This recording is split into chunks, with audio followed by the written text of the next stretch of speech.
Hello, जय हिंद साथियों। आज हम कवर करने वाले हैं भारत के इम्पोर्टेंट जो अनुच्छेद होते हैं उसको। और इस वीडियो में हम 1 से 51 तक ही देखेंगे, पार्ट बाय पार्ट कर देंगे और जब ज़रूरत पड़ेगा तो वन शॉट भी ले लेंगे। अगर आपको वन शॉट पूरे अनुच्छेद का चाहिए तो आप कमेंट करके बता सकते हैं। तो आइए शुरू करते हैं। इसमें महत्वपूर्ण अनुच्छेद है, इसमें हम बात करेंगे भारत के संविधान द्वारा। इसमें हम एकदम थ्री डी रिलेटेड इमेजेस लिए हैं ताकि आपका कॉन्सेप्ट को समझने में कहीं भी किसी भी प्रकार की परेशानी नहीं हो। आप यहाँ पर देख सकते हैं, ठीक है। एक एक चीज़ों को रिलेटेड इमेजेस से समझाने का प्रयास किए हैं। तो आइए शुरू करते हैं। देखिए, जो भी अनुच्छेद है आपका कई पार्ट में बटा हुआ है, ठीक है, कई पार्ट में बटा हुआ है। जैसे अगर हम बात करते हैं तो 1 से 4 तक है संविधान का अनुच्छेद जो 1 से 4 तक है, ठीक है। वो एक प्रकार का आपका ये बताता है कि देश से संबंधित सूचना देता है, ठीक है। तो जो पहला भाग 1 है, संघ और उसका राज्य क्षेत्र है। संघ और उसका राज्य क्षेत्र है। अनुच्छेद 1 में क्या कहा गया है कि भारत राज्यों का संघ होगा। अनुच्छेद 1 में क्या कहा गया है कि भारत राज्यों का संघ होगा। राज्यों का संघ कहने का मतलब है कि अभी वर्तमान में भारत में कितने राज्य हैं। तो अभी वर्तमान में आपके भारत में कितने राज्य हैं जी? तो वर्तमान में भारत में राज्यों की संख्या की बात करते हैं 28 है, यानी 28 है। और केंद्र शासित प्रदेश कितने हैं? तो 8 केंद्र शासित प्रदेश है। कितने केंद्र शासित प्रदेश है? तो 8 केंद्र शासित प्रदेश है, ठीक है। यानी और भारत अर्थात इंडिया, इसको बात को भी ध्यान रखिएगा। भारत अर्थात इंडिया एक किस में चर्चा है? तो आपका अनुच्छेद 1 में चर्चा है। वहीं पर अनुच्छेद अगर हम 2 की बात करते हैं, वहीं पर अनुच्छेद अगर हम 2 की बात करते हैं तो आप देख सकते हैं कि नए राज्यों को शामिल करने का अधिकार संसद को है। नए राज्य को शामिल करने का अधिकार संसद को है। इसका कहने का मतलब है कि आने दो, ठीक है। अगर कोई नया राज्य आना चाहता है, जैसे नया राज्य कैसे मिलेगा? तो नया राज्य ऐसे मिलेगा कि भारत अगर अटैक कर देता है किसी क्षेत्र पर, जैसे पाकिस्तान वाला क्षेत्र पर अटैक कर देता है और किसी को अगर किसी को क्या करता है, अगर किसी को शामिल कर लेता है, अपने राज्य में शामिल कर लेता है, एक नया राज्य बना लेता है, एक नया नाम दे देता है, तो फिर वो नया राज्य हो गया। और इसका अधिकार किसको है? तो इसका अधिकार किसको है? तो संसद को। इसका अधिकार किसको है जी? तो इसका अधिकार आपको दिया गया है, संसद को अधिकार दिया गया है, ठीक है। कि जब नए राज्य के सृजन की बात होगा, वर्तमान राज्य में टूटना फूटना नहीं है, नया मतलब जीत कर नया हासिल करना है, ठीक है। जिस प्रकार नए बच्चे का जन्म होता है, ठीक है, जिस प्रकार नए बच्चे का जन्म होता है उसका नामकरण किया जाता है, ठीक उसी प्रकार नया राज्य होना चाहिए, समझे। तो अनुच्छेद 2 में क्या है? नए राज्य को शामिल करने का अधिकार संसद को प्राप्त है। किसको प्राप्त है? तो संसद को प्राप्त है।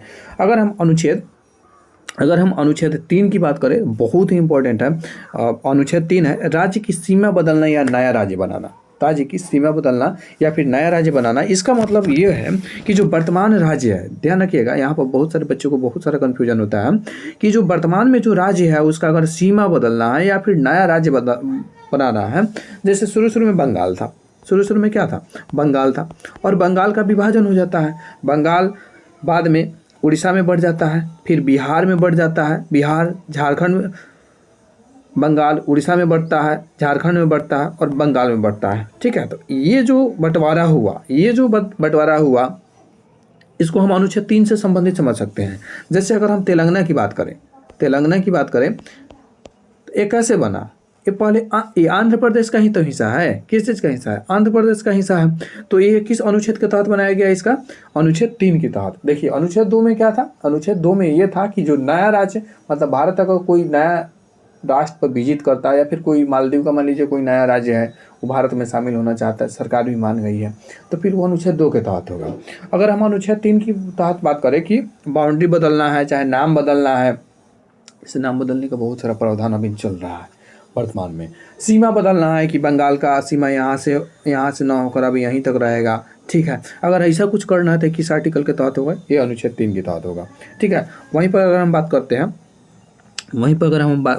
अनुच्छेद अगर हम 4 की बात करें, वहीं पर अगर हम किसकी बात करें? अनुच्छेद अगर हम 4 की बात करते हैं तो अनुच्छेद 4 में क्या है? उपरोक्त कार्यों के लिए कानून बनाया जाएगा। कौन सा कार्य के लिए? जो नया राज्य अगर शामिल करना हो, ठीक है, नया राज्य का अगर राज्य का सीमा बदलना हो, नाम बदलना हो, ठीक है, इन सब को काम को करने के लिए जो भी जरूरी वाला जो कानून है उसको बनाया जाएगा, ठीक है। अगर हम बात कर लेते हैं, अब ये तो हो गया एक प्रकार का। देखिए, ये भारत एक प्रकार का घर है, ठीक है। भारत क्या है? एक प्रकार का घर है, ठीक है। और घर का जो बाउंड्री होता है जिस प्रकार फैला हुआ होता है, ठीक उसमें छोटे छोटे कमरे होते हैं। तो भारत को अगर घर समझे तो इसके जो राज्य है छोटे छोटे कमरे हैं, जो इसके यूटी है वो भी छोटे छोटे कमरे हैं, ठीक है। तो जो भारत है जो भारत है राज्यों का क्या है, संघ है, राज्यों का संघ है, यानी इसमें केंद्र शासित प्रदेश भी है। राज्य कितने हैं तो 28 है, केंद्र शासित प्रदेश कितने हैं तो 8 केंद्र शासित प्रदेश है। इस बात को ध्यान रखिएगा। अब तो ये हमारा घर वाला काम हो गया। अगर मान लीजिए उसमें इंसान ही नहीं रहे, ठीक है, तो घर का क्या मतलब हुआ। तो सीधी सी बात है कि अब उसमें जो हमारा नेक्स्ट भाग शुरू होने वाला है नागरिकता से संबंधित है कि इस घर में रहने वाले यानी भारत में रहने वाले क्या कहलाएंगे, भारतीय कहलाएंगे। जैसे चाइना में रहने वाले लोग क्या कहलाते हैं, चीनी कहलाते हैं। अमेरिका में रहने वाले अमेरिकी कहलाते हैं। जापान में रहने वाले जापानी कहलाते हैं। ठीक उसी प्रकार ये जो भारत है, भारत में रहने वाले लोग क्या कहलाएंगे, भारत में रहने वाले लोग भारतीय कहलाएंगे। ठीक है, इसमें नागरिकता से संबंधित है। और आर्टिकल 6 से आपका आर्टिकल 6 से 11 तक इसमें प्रावधान किया गया है। आर्टिकल 6 से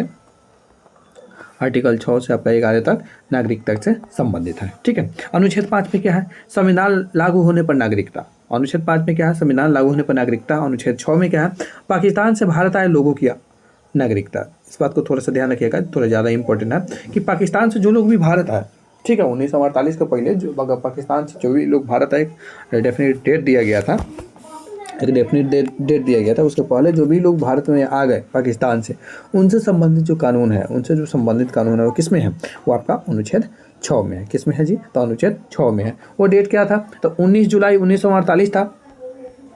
19 जुलाई 1948 से पहले जो लोग भी भारत में आ गए, ठीक है, उनसे संबंधित जो प्रावधान है उनको नागरिकता दे दिया गया, अनुच्छेद 6 के तहत। अनुच्छेद 7 में क्या है, पाकिस्तान गए और लौटे लोगों की नागरिकता। मतलब कुछ लोग मान लीजिए, देखिए हमारा देश कब आज़ाद हुआ, 15 अगस्त 1947 को आज़ाद हुआ।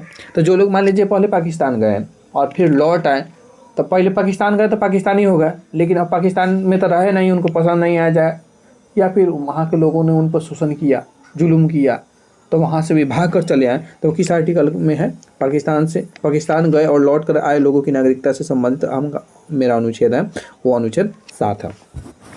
अनुच्छेद 8 की बात करते हैं तो अनुच्छेद 8 में क्या है, विदेश में भारतीय मूल के लोगों की नागरिकता। विदेश में भारतीय मूल के लोगों की नागरिकता। अनुच्छेद 9 में क्या है, तो दोहरी नागरिकता से संबंधित प्रावधान। 9 में क्या है, तो दोहरी नागरिकता से संबंधित प्रावधान है। अनुच्छेद 10 की बात कर लेते हैं, तो अनुच्छेद 10 में क्या है, तो नागरिकता जारी रहेगी। ठीक है, किनकी नागरिकता जारी रहेगी। और अनुच्छेद 11 की बात करते हैं कि संसद नागरिकता पर कानून बना सकती है। नागरिकता पर कानून बनाने का अधिकार किसके पास है, तो नागरिकता पर कानून बनाने का अधिकार संसद के पास है। अगर राज्यों का सीमा बदलना हो, नए राज्य को शामिल करना हो, इससे संबंधित प्रावधान, इससे संबंधित अधिकार किसके पास है, तो वो भी संसद के पास है। इसके बात को भी रखिएगा ध्यान। पहले भाग में समझा कि भारत राज्यों का संघ होगा, जिसमें हमने आर्टिकल 1 से 4 तक चर्चा किया। उसके बाद हमने ये समझा कि उसमें लोग रहेंगे वो भारतीय कहलाएंगे, और कौन कौन लोग रहेंगे, 5 से 11 तक इसमें आर्टिकल की चर्चा है। ठीक है, अब हम बात करते हैं कि जो भी लोग रहेंगे उनको कुछ अधिकार दिया भी जाएगा कि नहीं दिया जाएगा, तो डेफिनेटली दिया जाएगा। उनको जो अधिकार दिया जाएगा, ठीक है, उनको जो अधिकार दिया जाएगा उससे संबंधित, उसी को हम क्या बोलते हैं, मौलिक अधिकार। वो तो होना ही चाहिए, सब लोगों के पास होना चाहिए, उसी को मौलिक अधिकार बोलते हैं, जो कि हर लोगों को अपना जीवन यापन स्वतंत्र रूप से जीने के लिए जरूरी होता है। ठीक है, देखिए मौलिक अधिकार की बात करते हैं तो टोटल मौलिक अधिकार अगर हम कैटेगरी के रूप में बात करें, टोटल कितने हैं, तो टोटल आपके मौलिक अधिकार कितने हैं, यहाँ पिलर गिनिए, 2 गो, 2 4 गो, 2 6 गो, आई 7वां पिलर ढह गया है। शुरू में कौ गो मौलिक अधिकार था, तो शुरू में 7 गो मौलिक अधिकार था। शुरू में कितना मौलिक अधिकार था, तो शुरू में 7 गो मौलिक अधिकार था। अभिन्न वर्तमान में कितने मौलिक अधिकार है, तो 6 प्रकार के मौलिक अधिकार है। कितने प्रकार के मौलिक अधिकार है, तो 6 प्रकार के मौलिक अधिकार है। कौन कौन, एक तो समानता का अधिकार है, एक तो हमारा समानता का अधिकार है, दूसरा स्वतंत्रता का अधिकार है, तीसरा शोषण के विरोध का अधिकार है, चौथा धार्मिक स्वतंत्रता का अधिकार है, 5वां संस्कृति और शिक्षा का अधिकार है, और 6ठा संवैधानिक उपचार का अधिकार है। ठीक है, इसमें हम आर्टिकल 32, आर्टिकल 226, 5 प्रकार के रीत आदि पढ़ते हैं। ठीक है, जो 7वां मौलिक अधिकार था वो संपत्ति का अधिकार था। संपत्ति के अधिकार को भी मौलिक अधिकार का दर्जा शुरू में दिया गया था, लेकिन 44वां संविधान संशोधन के द्वारा उसको क्या किया, मौलिक अधिकार से हटा दिया गया। वह एक प्रकार का केवल वैधानिक विधि द्वारा अधिकार है, कानूनी अधिकार है। उसको आर्टिकल अब कि ई में शामिल किया गया है। इस बात को भी रखिएगा ध्यान। मौलिक अधिकार कितने हैं? तो मौलिक अधिकार की संख्या अभिन्न है 6। वर्तमान में कितने हैं जी? तो 6 में। वर्तमान में कितने हैं? तो 6 है। समानता का हो गया अधिकार, स्वतंत्रता का अधिकार हो गया, शोषण के विरुद्ध अधिकार हो गया, धार्मिक स्वतंत्रता हो गया, संस्कृति और शिक्षा हो गया, और संवैधानिक उपचार हो गया। ठीक है, अब हम बात कर लेते हैं अनुच्छेद 12 में क्या है। तो अनुच्छेद 12 में क्या है? तो अनुच्छेद 12 में राज्य की परिभाषा है। हम आर्टिकल 1 में पढ़े हैं कि भारत राज्यों का संघ होगा, लेकिन राज्य क्या होगा? अरे राज्य क्या होगा, इसका कुछ परिभाषा देना होगा कि नहीं देना होगा? राज्य मतलब क्या समझे? राज्य मतलब समझे क्या? तो इसकी परिभाषा की बात हमारा अनुच्छेद 12 में है। और अनुच्छेद 12 में क्या है? तो राज्य की परिभाषा है। अनुच्छेद 13 में क्या है? तो मौलिक अधिकारों के विरुद्ध कानून अमान्य होगा। इसका मतलब है कि अगर कोई भी ऐसा कानून संसद बना देती है जो मौलिक अधिकार का हनन करता है, जो मौलिक अधिकार को कम करने का काम करता है, जो मौलिक अधिकार को समाप्त करने का काम करता है, तो वैसे कानून जो कि संसद द्वारा बनाए गए हैं, जो कि मौलिक अधिकार का हनन करता है, मौलिक अधिकार को कम करने का प्रयास करता है या सीमित करता है, या फिर जो भी हो, उसको अमान्य घोषित किया जाएगा। उसको सुप्रीम कोर्ट अमान्य घोषित कर देगा। ठीक है, कि ये कानून नहीं रहेगा, क्योंकि इसमें जनता के क्या है, जो भी मौलिक अधिकार दिया गया उसका क्या हो रहा है? हनन हो रहा है। हनन कहने का मतलब है कि छीना जा रहा है। ठीक है, छीना जा रहा है। जो अधिकार दिया गया है वो छीना जा रहा है। मौलिक अधिकार को आप इस प्रकार भी समझ सकते हैं कि अगर आप घर में रहते हैं तो आपके घर में रहने का आपके पास कुछ अधिकार है। मान लीजिए कोई आपसे साइकिल मांगने आया, साइकिल आपका नहीं, आपके पापा जी का है, कोई चीज़ मांगने आया, तो फिर वो आपको अधिकार होता है कि आप उसको दे सकते हैं, या फिर कहीं से किसी के घर से दूसरा चीज़ें आप ले सकते हैं। ठीक है, तो एक प्रकार का मौलिक अधिकार को ऐसे भी समझ सकते हैं कि आपके घर में आपका अधिकार क्या है। ठीक है, बहुत सारा अधिकार है आपका, थोड़ा सोचिएगा इस पर। ठीक, उसी प्रकार मौलिक अधिकार है, भारत के संबंध में है। ठीक है, तो टोटल कितने प्रकार के मौलिक अधिकार होगा? 6 प्रकार का मौलिक अधिकार होगा।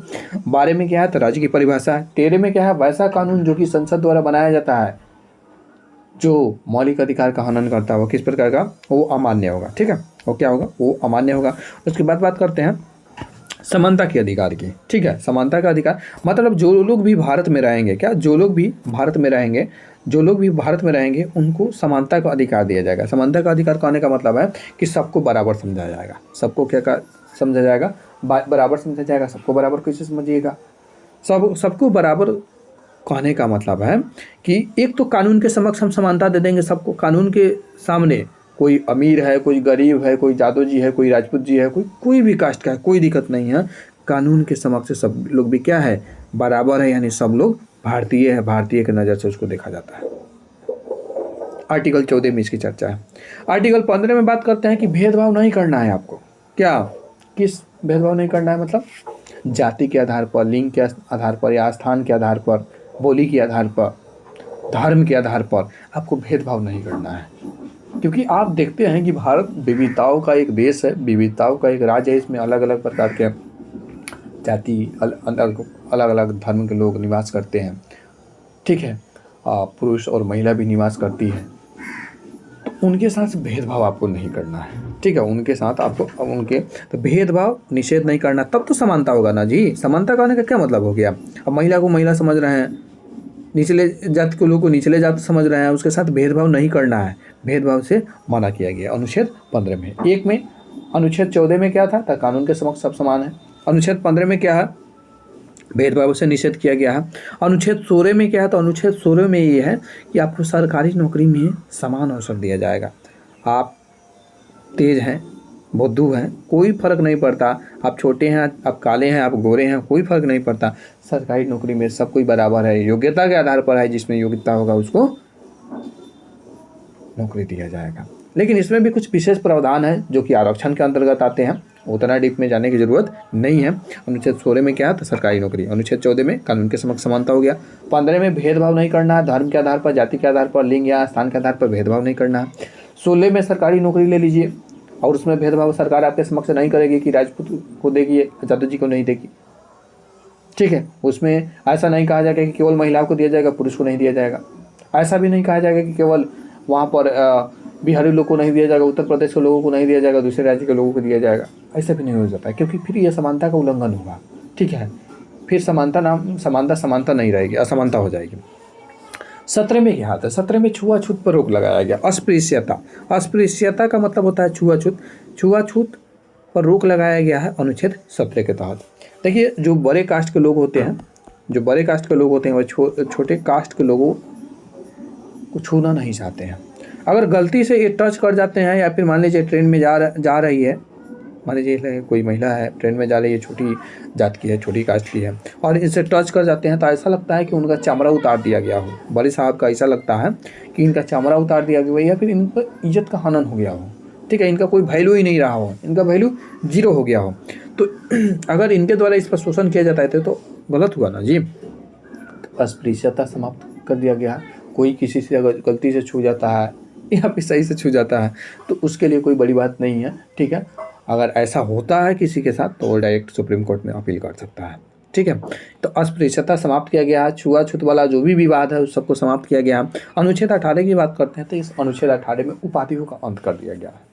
अनुच्छेद 18 में क्या किया गया था? अनुच्छेद 18 में क्या किया गया है कि उपाधियों का अंत कर दिया गया है। उपाधि कहने का मतलब है जैसे सरदार, ठीक है, या फिर कुछ ऐसा उपाधि दे दिया गया है जो कि सामान्य लोगों से ऐसा लगे कि ये डिफरेंट है, ये बड़े स्तर के हैं, ठीक है, जिससे समाज में असमानता का माहौल बने, ठीक है। तो उस प्रकार के उपाधियों को क्या किया गया? समाप्त कर दिया गया। उस प्रकार के उपाधियों को समाप्त कर दिया गया कि भाई सब लोग बराबर रहेगा, समाज में सब लोग की स्थिति समान रहेगी, ठीक है। इसलिए क्या करना है कि उपाधियों का अंत करना है। उपाधियों का क्या करना है? अंत करना है। यह था समानता का अधिकार।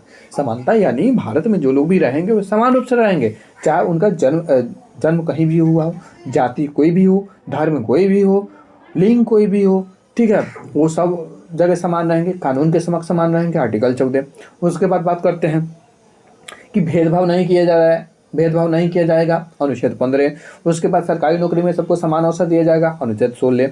छुआछूत पर रोक लगाया गया, अनुच्छेद 17। और उपाधियों का अंत किया गया, अनुच्छेद 18, ठीक है। अब आगे बढ़ते हैं, अब हम बढ़ते हैं आगे। अब हम बात कर लेते हैं स्वतंत्रता के अधिकार का। ये तो समानता हो गया ना जी, ये तो हम समाज में समान रूप से किए, समान रूप से लागू करने के लिए हमने क्या किया? न्याय के समक्ष सब कोई को बराबर किया, अनुच्छेद 14 में, ठीक है। उस प्रकार ठीक है, छुआछूत को रोका गया, सरकारी नौकरी में सबको समान का अवसर दिया गया। अब हम बात कर लेते हैं स्वतंत्रता का अधिकार। वो तो समानता था, अब स्वतंत्रता। लोगों को किस किस प्रकार की स्वतंत्रता दी जाएगी? सर भारत तो 15 अगस्त 1947 को आज़ाद हो गया था, हम लोग स्वतंत्र हो गए, ठीक है, लेकिन आप किस हद तक सरकार के विरुद्ध जा सकते हैं, ठीक है। आपको कौन कौन से काम करने की, कहाँ कहाँ रहने की स्वतंत्रता दिया गया है, एक इस आर्टिकल में इसकी चर्चा है। तो ये है आपका आर्टिकल 14 में इसकी चर्चा है, ठीक है। सॉरी, आर्टिकल 14 नहीं, आर्टिकल 19 में है इसकी स्वतंत्रता का अधिकार है। और इसमें कितने प्रकार की स्वतंत्रता दिया गया था? इसमें आपके 6 प्रकार के स्वतंत्रता दिया गया। कितने प्रकार की स्वतंत्रता दिया गया था? इसमें आपके 6 प्रकार की स्वतंत्रता दिया गया है। कौन कौन है? तो पहला है बोलने की आज़ादी है आपके पास, और प्रेस की स्वतंत्रता भी अनुच्छेद 19 के ए के तहत आता है। ध्यान रखिएगा, ये ABCDEF, ठीक। आप इसको ऐसे भी कर सकते हैं।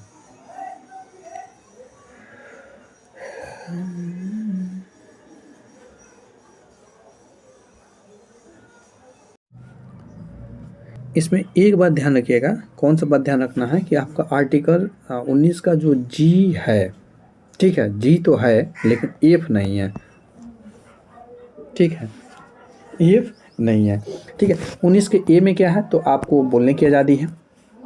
बी में क्या है कि आप शांतिपूर्ण सम्मेलन कर सकते हैं। मान लीजिए आप हैं, आप बोलने लगे, इतना अच्छा बोलने लगे कि लोग शामिल हो गया, ठीक है, तो आप क्या कर सकते हैं? शांतिपूर्ण सम्मेलन कर सकते हैं। ऐसा नहीं है कि सब लोग हथियार लेकर उपस्थित हो गया है, शांतिपूर्ण सम्मेलन कर सकते हैं। उसके बाद आप क्या कर सकते हैं? एक ग्रुप बना सकते हैं, क्योंकि व्हाट्सएप में ग्रुप बनाते हैं, उसी प्रकार आप लोगों का एक ग्रुप बनाते हैं, संघ या समिति बनाना, ठीक है, एक ग्रुप बना सकते हैं। सबसे पहले आप बोले, उसके बाद बोले तो लोगों को अच्छा लगा, तो आप क्या हुआ? एक प्रकार का सम्मेलन हो गया। सम्मेलन मतलब सब लोग मिल के आ गया, ठीक है। तो आप बोले, इतना अच्छा बोले कि सब लोग मिल गया, सम्मेलन हो गया। उसके बाद सोचे इतना लोग आइए गया है तो एगो ग्रुप बना दे, ठीक है, तो एगो ग्रुप बना दिए। उसके बाद आप ग्रुप बन गया है तो आप क्या कर सकते हैं कि आप कहीं भी जा सकते हैं। देश में जो भारत है 28 राज्य और 8 केंद्र शासित प्रदेश हैं, किसी भी राज्य में आपको जाने की पूर्ण आज़ादी है, ठीक है। सब भारतीयों को जाने की पूर्ण आज़ादी है। आप किसी भी राज्य में कहीं भी आ सकते हैं और कहीं भी जा सकते हैं। एक प्रकार का आपको स्वतंत्रता दिया गया। ऐसा नहीं है कि तमिलनाडु में आप जाइए और वहाँ से लोग आपको खदेड़ दे कि आप यहाँ क्यों आए, आप तो यहाँ के हैं नहीं, ठीक है। लेकिन यह क्या किया गया कि आपको अधिकार दिया गया कि आप किसी भी राज्य में आप जा सकते हैं, किसी भी केंद्र शासित प्रदेश में जा सकते हैं, ठीक।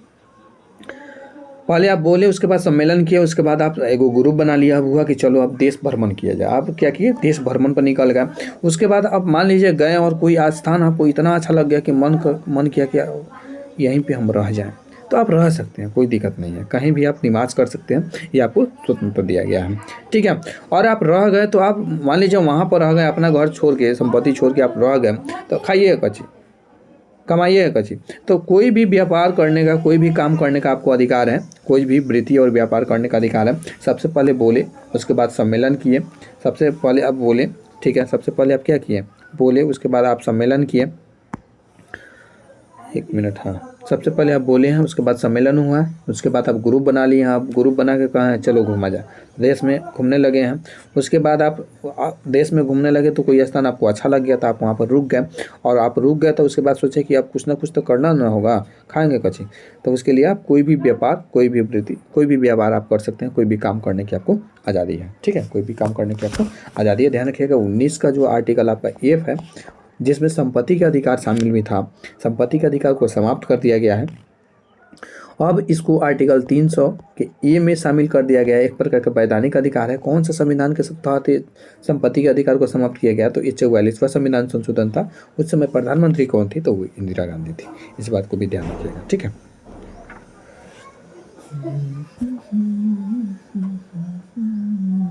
और प्रेस की स्वतंत्रता की बात किया जाए तो प्रेस की स्वतंत्रता में क्या होता है, बोलने की आज़ादी होता है, तो इस बात को भी ध्यान रखिएगा कि आर्टिकल ए में प्रेस की स्वतंत्रता शामिल है, ठीक है। उसके बाद झंडा फहराने की जो आज़ादी है वो भी इसी के तहत आता है, इस बात को भी ध्यान रखिएगा। चलिए आगे बढ़ते हैं। स्वतंत्रता का अधिकार, देखिए पहले समानता की बात की है, उसके बाद स्वतंत्रता की बात की है। स्वतंत्रता का अधिकार जीवन और कानूनी संरक्षण से संबंधित अब बात करेंगे कि स्वतंत्रता का अधिकार है ही।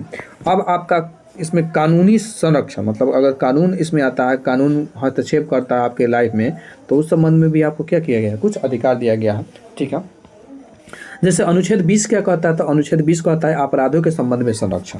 अनुच्छेद 20 क्या कहता है कि अगर आप कोई अपराध किए हैं, ठीक है, अगर आप कोई अपराध किए हैं तो आपको क्या किया जाएगा कि कुछ संरक्षण दिया जाएगा। किस किस प्रकार के संरक्षण, आर्टिकल अगर हम 20 के 1 के तहत बात करें कि कोई पूर्व पद प्रभाव कानून नहीं है, कोई व्यक्ति तब तक अपराधी नहीं माना जाएगा जब तक उसने प्रवृत्ति वृद्धि का उल्लंघन नहीं किया हो। ऐसा नहीं है कि कोई पुलिस आया और उठा कर ले गया, चलो भाई चलो जेल में रहो। उसके बाद उसको ध्यान रखा जाएगा कि एक अपराध के लिए एक ही बार दंड दिया जाएगा। ऐसा नहीं कि जिला न्यायालय अलग दंड सुना रहा है, राज्य न्यायालय अलग दंड सुना रहा है, सुप्रीम न्यायालय अलग दंड सुना रहा है, तीनों उसको दंड नहीं मिलेगा, कोई एक दंड मिल गया बस। उसके बाद है कि किसी अपराध के लिए अभिव्यक्ति को अपने विरुद्ध साक्षी होने के लिए बाध्य नहीं किया जाएगा। अगर कोई व्यक्ति कह रहा है कि हाँ हम चोरी किए हैं, तो उसकी बात को नहीं माना जाएगा, उसका गवाह चाहिए, दूसरा गवाह चाहिए। इस बात को भी ध्यान रखिएगा, बहुत इंपॉर्टेंट है आर्टिकल 20 का 3, जिसमें स्वयं के विरोध किसी अपराध के लिए किसी भी व्यक्ति के स्वयं के विरुद्ध साक्षी होने को अमान्य घोषित किया जाता है, बाध्य नहीं किया जाएगा, इस बात को ध्यान रखिएगा।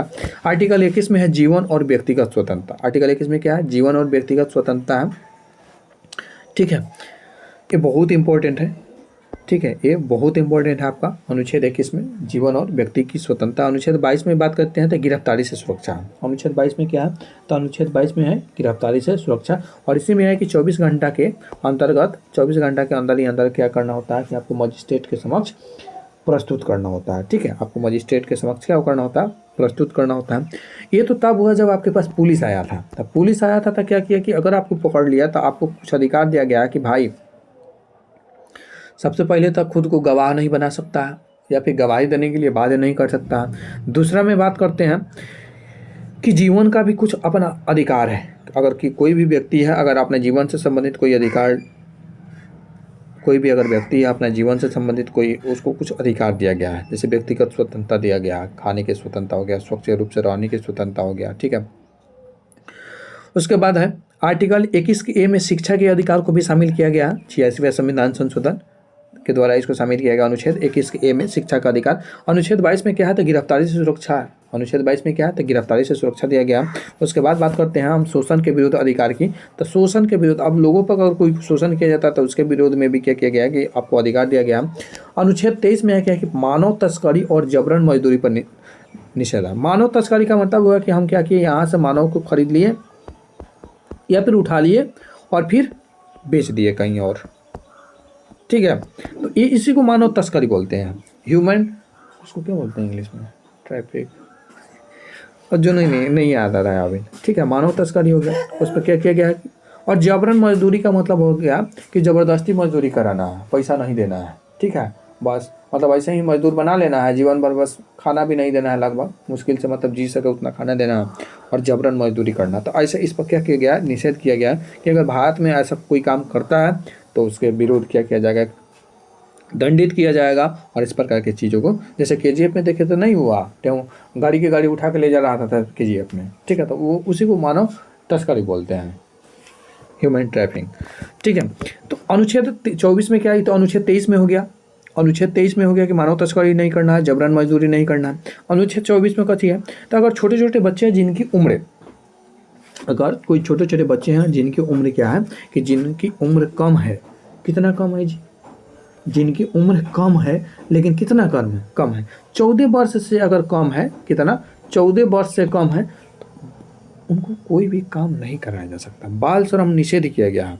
और किस में, खतरनाक कामों में। देखिए कानून भी बना था, कैसा कानून बना, सबसे पहले तो खतरनाक कामों में उसको काम नहीं कराया जा सकता है। यहाँ तक कि ये आपको लगभग मान लीजिए ना 8वां तक का एज होता है, पढ़ने का एज होता है। इसमें किसी प्रकार के खतरनाक कामों में रहने की क्या जरूरत थी, पूरा काम से वर्जित कर देता। हाँ घरेलू काम कर सकता है, उसके लिए रखता, लेकिन ये फैक्ट्री में खतरनाक कामों में नहीं कर सकता है। लेकिन आप दूसरी तरफ क्या कर रहे हैं, दूसरे काम में आप करा सकते हैं, छोटे मोटे काम करा सकते हैं। तो ये कहीं ना कहीं भारत की ये थोड़ा सा इसमें संशोधन करने की ज़रूरत है।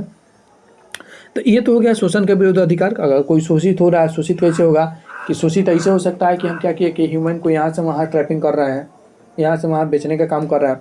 दूसरा ऐसा हो सकता है कि छोटे छोटे बच्चों को हम क्या कर रहे हैं, खतरनाक काम करवा रहे हैं, जैसे बम बनवा रहे हैं, सिलाई, या फिर मान लीजिए कोई अल्कोहल फैक्ट्री में काम करवा रहे हैं। तो एक प्रकार का क्या है, ये शोषण के विरुद्ध अधिकार है। ऐसे लोगों को हम ऐसे काम नहीं कर सकते हैं, यानी बच्चों से काम नहीं करवा सकते हैं और लोगों का ट्रैपिंग नहीं करा सकते हैं। ये लोगों की स्वतंत्रता है कि आपसे कोई अगर छोटा बालक है जिसकी उम्र 14 वर्ष से कम है, उसको कोई खतरनाक काम में नहीं लगा सकते हैं और किसी का ट्रैपिंग नहीं कर सकते हैं, तस्करी नहीं कर सकते हैं। अब हम बात कर लेते हैं, लोग धर्म रहे हैं, अलग अलग जो धर्म है, तो क्या उस संबंध में भी स्वतंत्रता है, तो बिल्कुल है जी, धर्म के संबंध में भी स्वतंत्रता दिया गया। अनुच्छेद 25 में कहा गया कि आपको धार्मिक स्वतंत्रता है, जिसको जो मन करेगा वो धर्म अपना ले, कोई दिक्कत नहीं है, सब लोग सही से रहे।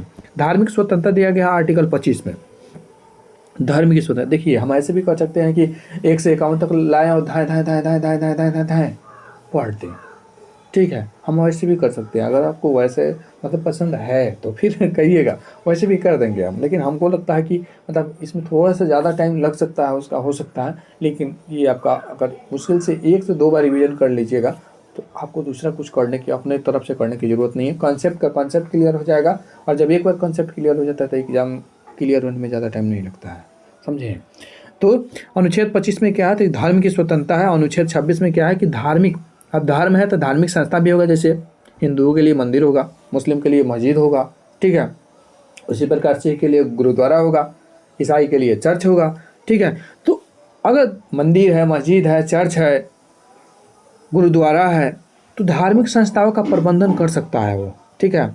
नया नया मंदिर बनवा सकता है, उसका रंग पुताई कर सकता है, ठीक है। अनुच्छेद 27 में क्या है, धर्म प्रचार के लिए कर नहीं। अगर कोई धर्म प्रचार कर रहा है तो सरकार उस पर कोई टैक्स नहीं लेगा, ठीक है। इसीलिए आप देखे हुए कि मंदिर पर कोई टैक्स नहीं लगता है, वो मंदिर की कमाई भगवान की कमाई माना जाता है। और उसके तहत बहुत सारे ब्लैक मनी को वाइट मनी में बदलने का भी काम किया जाता है, आप कई फिल्मों में देख चुके होंगे। अनुच्छेद 28 में क्या है कि धार्मिक शिक्षा संबंधी प्रावधान है। अनुच्छेद 28 में क्या है कि धार्मिक शिक्षा संबंधी प्रावधान है। इसमें एक बात को ध्यान रखिएगा, जो अनुच्छेद 28 है, तो किसी शिक्षण संस्थानों में धार्मिक शिक्षा या धार्मिक उपासना में उपस्थित होने के बारे में स्वतंत्रता है। धार्मिक शिक्षा, जैसे मुस्लिम लोगों का सुख को होता है, वो क्या होता है, सुख को कुछ कहते हैं, जुम्मा होता है, जुम्मा होता है। तो उस दिन जो जुम्मा होता है उसमें मतलब सारे, अगर मान लीजिए कोई गवर्नमेंट कर्मचारी अगर जाना चाहता है, उसमें उपस्थित होना चाहता है, तो उसको अधिकार दिया गया है, कि जो भी काम कर रहा है वो काम छोड़कर मतलब उसमें उपस्थित हो सकता है। ये धार्मिक स्वतंत्रता है, उसको धार्मिक स्वतंत्रता से हम वंचित नहीं कर सकते हैं। एक तो जिसको मन करे कोई भी धर्म अपना सकता है। हिंदू है, मुस्लिम बनना चाहता बन जाओ भाई, मुस्लिम है, सिख बनना चाहता बन जाओ, सिख है, सिख ही रहना चाहता है, कोई दिक्कत नहीं, कोई उस पर जोर जबरदस्ती नहीं करेगा। 26 में बात की है कि अगर वो जिस संस्था में काम करता है, जिस धर्म को मानता है, रिलेटेड संस्था भी होगा, उसमें जाता है तो उसका प्रबंधन कर सकता है, मैनेजमेंट कर सकता है, नया नया चीज़ें बनवा सकता है, जरूरी की चीज़ें मंगा सकता है। जैसे मंदिर में मूर्ति हो गया, 1 मंजिला से 2 मंजिला हो गया। तीसरा है कि कर नहीं लगेगा, नो टैक्स। 27 में चर्चा है। 28 में क्या है, तो 28 में चर्चा है कि उसको धार्मिक से संबंधित जो भी, उपासना से संबंधित जो भी अगर उपस्थित होना चाहता है तो उसको आज़ादी दिया गया। ठीक, उसके बाद बात करते हैं हम संस्कृति, शिक्षा और संपत्ति से संबंधित सुरक्षा की बात करते हैं। अनुच्छेद 29 में क्या है कि संस्कृति की रक्षा है। अनुच्छेद 29 में क्या है, संस्कृति की रक्षा। अनुच्छेद 30 में क्या है, तो अल्पसंख्यकों को शिक्षा संस्थान का अधिकार दिया गया है। ध्यान रखिएगा, 30 में जो है ना शिक्षा से संबंधित है और 29 संस्कृति की रक्षा से संबंधित है। 31 क्या है, तो 31 में संपत्ति के अधिकार की चर्चा था, जिसको क्या किया गया है, समाप्त कर दिया गया है। 31 के ए में भूमि सुधार संबंधी कानूनों की सुरक्षा, इस बात को भी ध्यान रखिएगा, भूमि सुधार संबंधी कानूनों की सुरक्षा। 31 के बी में क्या था, 9वीं अनुसूची की कानूनों की सुरक्षा। और 31 के सी में क्या था, तो कुछ नीति निर्देशक तत्वों की सुरक्षा था। वो उतना इम्पोर्टेंट नहीं है, इस बात को भी ध्यान रखिएगा। ठीक है, आगे बढ़ते हैं। अब हम क्या करते हैं, अब हम पढ़ते हैं, थोड़ा सा आगे बढ़ते हैं। चलिए, संवैधानिक उपचारों के अधिकार की बात कर लेते हैं। संवैधानिक उपचारों के अधिकार की बात कर लेते हैं। तो अनुच्छेद 32 में संवैधानिक उपचार का अधिकार दिया गया है और अनुच्छेद 32 के तहत ही रीट जारी किया जाता है। रीट जारी करने का अधिकार किसको किसको है, तो रीट जारी करने का अधिकार आपका या तो सुप्रीम कोर्ट भी कर सकता है, या तो सुप्रीम कोर्ट भी कर सकता है, इस सुप्रीमेसी से कोर्ट ध्यान रखिएगा, या हाई कोर्ट भी कर सकता है। सुप्रीम कोर्ट की बात करते हैं आर्टिकल 32 के तहत कर सकता है, और हाई कोर्ट की बात करें तो आर्टिकल 226 के तहत कर सकता है। कितने प्रकार का रीट है, तो 5 प्रकार के रीट है। और कौन कौन है, कमेंट में छापिए, बहुत बार हम आपको बता चुके हैं। ठीक है, चलिए, तो इसमें है रीट हो गया आपका। उसके बाद 33 में क्या है कि सशस्त्र बलों के अधिकार में संशोधन है, 33 हो गया। 34 में क्या है, मार्शल लॉ से सुरक्षा दिया गया है। 34 में क्या है, मार्शल लॉ से सुरक्षा दिया गया है। अनुच्छेद 35 में क्या है कि संसद की शक्ति कुछ अधिकारों पर कानून बनाने की है, कुछ अधिकारों पर वो कानून बना सकती है, और ये अधिकार किसको है, तो संसद की है। भाग 4 में बात करते हैं, नीति निर्देशक तत्व है। थोड़ा जल्दी करते हैं जी, ठीक है, क्योंकि ज़्यादा हो जाएगा तो आपका भी मन नहीं लगेगा। नीति निर्देशक तत्व की बात करते हैं, बहुत बहुत इंपॉर्टेंट है, VVI है। एक तो मौलिक अधिकार हो गया। नीति निर्देशक तत्व किस भाग में है, 4 में है। कौन से कहाँ तक अनुच्छेद है, तो 36 से 51 है। इस बात को ध्यान रखिएगा। नीति निर्देशक तत्व है। नीति निर्देशक तत्व कहने का मतलब है कि ऐसा होना चाहिए, ऐसा होना चाहिए, और ज़रूरी नहीं हो कि ऐसा ही हो। बात नहीं समझे, जैसे मान लीजिए कि जो भी राज्य में लोग रह रहे हैं उनको काम का अधिकार दिया गया है। ठीक है, मतलब अगर राज्य के पास उतना अगर पूंजी है, उतना कैपेबिलिटी है, तो वो क्या कर सकती है, वो ये कर सकती है कि सबको काम दे दे, सबको बढ़िया 10-10 हज़ार रुपया दे दे। ठीक है, ऐसा कर सकती है, लेकिन ज़रूरी नहीं है कि सब लोग कामें करें, मतलब 10-10 हज़ार रुपया सबको मिले ही, और इसके विरोध में कोई सुप्रीम कोर्ट में, हाई कोर्ट में अपील नहीं कर सकता है। ये नीति निर्देशक तत्व है, राज्य की क्षमता के ऊपर डिपेंड करता है। 36 में क्या है, तो राज्य की परिभाषा है। 12 में भी राज्य का परिभाषा था, इस बात को ध्यान रखिएगा। 37 में क्या है, तो नीति निर्देशक तत्वों का महत्व दिया गया है। ये न्यायालय द्वारा परिवर्तनीय नहीं है, कई बार एग्जाम में पूछा गया है आपके, न्यायालय द्वारा परिवर्तनीय नहीं है, लेकिन देश के शासन के लिए मूलभूत है। ठीक है, उसके बाद बात करते हैं आपके सामाजिक और आर्थिक न्याय की। DPSP में अगर हम बात करते हैं, अनुच्छेद 38 में क्या है, तो अनुच्छेद 38 में सामाजिक व्यवस्था बनाना है। 39 में क्या है, समान वेतन, संसाधनों का समान वितरण, समान वेतन का जो सिद्धांत है जी। ठीक है, समान कार्य के लिए समान वेतन, समान कार्य के लिए समान वेतन, चाहे वो महिला हो चाहे पुरुष हो, तो किसमें चर्चा है, तो ये आपका अनुच्छेद 39 में ही चर्चा है। और 39 के ए में राज्य के लोगों के लिए समान न्याय और निःशुल्क विधि सहायता है। निःशुल्क विधि सहायता का प्रावधान भी किया गया है, इस बात को भी ध्यान रखिएगा।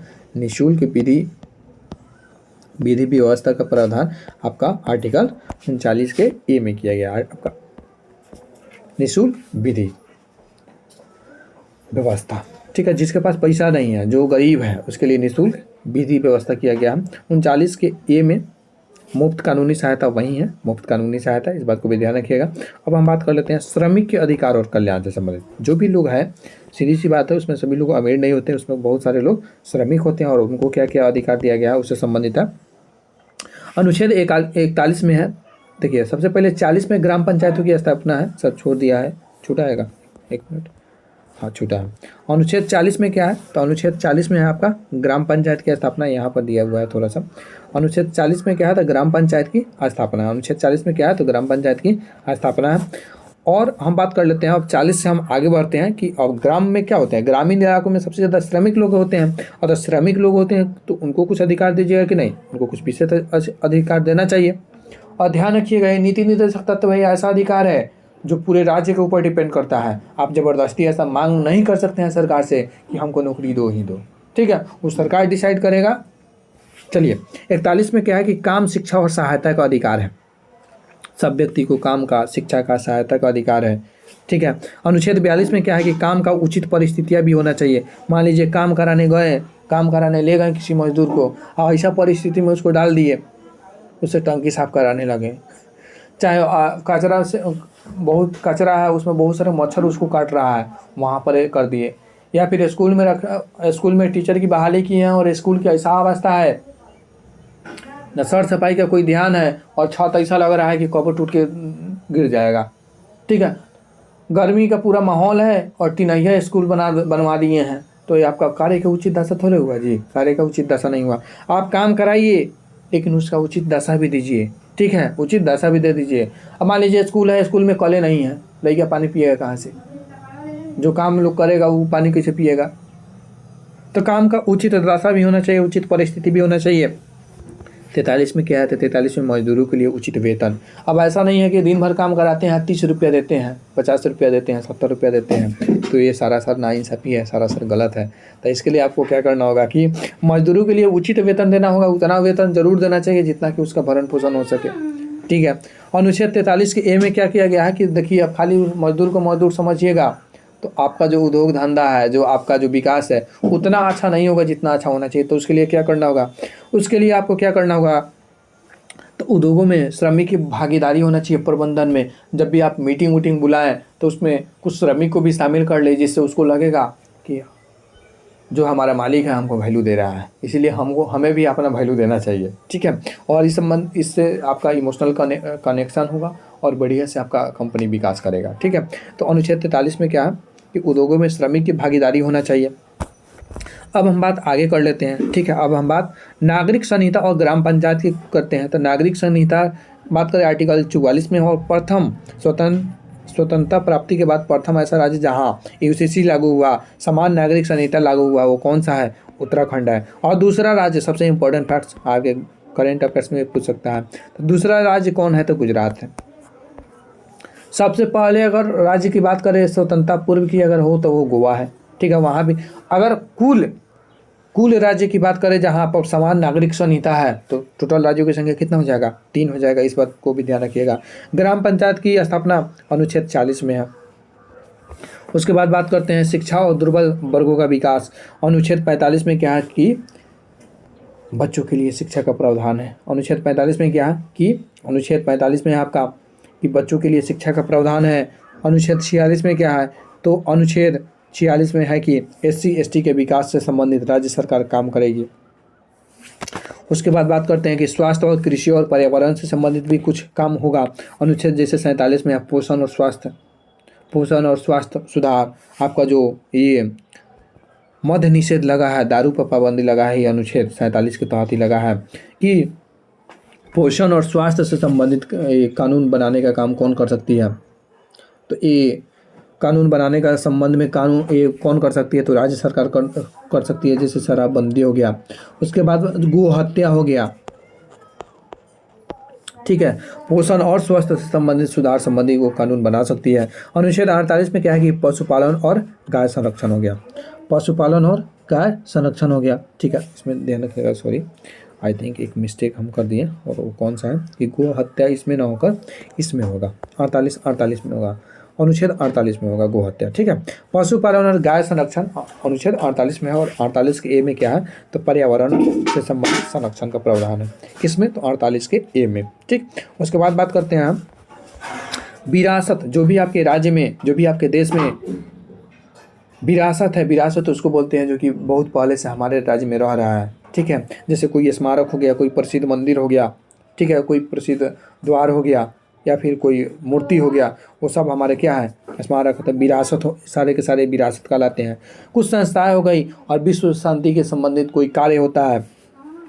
अनुच्छेद 49 में क्या है कि राष्ट्रीय स्मारकों की रक्षा करेंगे। जो भी राष्ट्रीय स्मारक है उसकी रक्षा का काम अनुच्छेद 49 में है। 50 में 50-50 कर देना है, यानी न्यायपालिका और कार्यपालिका को अलग किया गया है।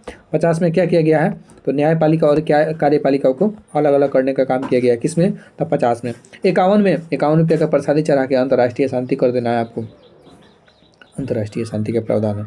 आज के वीडियो में इतना ही, मिलते हैं नेक्स्ट वीडियो में नए टॉपिक के साथ। तब तक बढ़ते रहिए अपना और अपनों का ख्याल रखिए। Thanks for watching this video.